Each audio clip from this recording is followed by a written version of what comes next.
Believe it or not, the UN is holding a climate summit in Europe this week as it experiences a record-setting heat wave, with temperatures reaching as high as 113 degrees Fahrenheit in parts of Spain.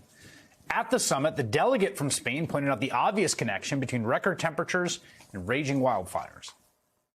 I left my country under fire, literally under fire. More than 20,000 hectares have been burned these last 3 days. More than 400 casualties are being caused by this heat wave, the second heat wave in less than a month.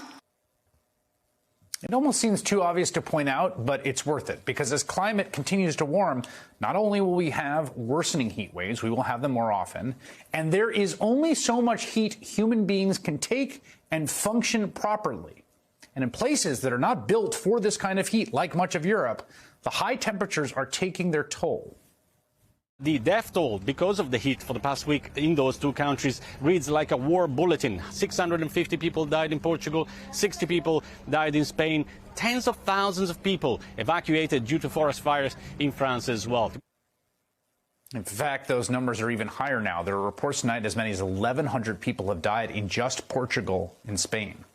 It is so hot in the UK, all flights into Luton Airport have to be diverted when the tarmac actually melted. And so people across Europe are left looking for ways to stay cool. I don't like the sun, to be honest, a lot. So just keep on drinking. And I try to find shadows also here in Paris, but you can barely find them. The sun and this hot, it's a little harming for our body. 40 degrees, 45 degrees when I've been working abroad. You just get on with it. Now, it's a region where air conditioning is a rarity, and these kinds of dangerous temperatures reveal the full spectrum of the challenge before us, right? Because we need to immediately and drastically reduce carbon emissions, which the U.S. is not doing, nor is really the rest of the world. The U.S. is not doing it now, thanks in pretty large part to people like Democratic Senator Joe Manchin from West Virginia, who just announced he's rejecting proposals to combat climate change and reduce emissions in the upcoming Biden agenda. That's not helping. But here's the thing, that's not all, because even as we need to dramatically reduce carbon emissions, we also have to work on creating the infrastructure for resilience from this kind of weather, which we can expect to become our new normal.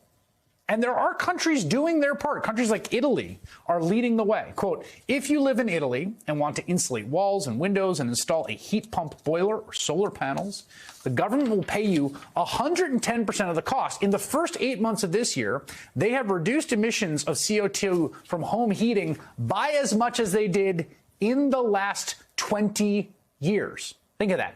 8 months of carbon reduction, more than the last 20 years. This is the kind of initiative we should be replicating. Heat pumps are fully electric, so they can eventually be run independently of fossil fuel by putting them on the grid. They're much more efficient than other means of heating homes. They are capable also of cooling homes in the summer and heating them in the winter, eliminating the need for a furnace in all but the coldest climates. I always find it useful when I'm doom scrolling about the climate to remember there is still lots of low-hanging fruit out there, stuff we can do, we can address it, that's there right now. The climate crisis is huge. It's not insurmountable. We need to work on pairing political will with these kind of straightforward technological solutions that are, again, available right now, not in the future. Because the heat is here right now, not in the future.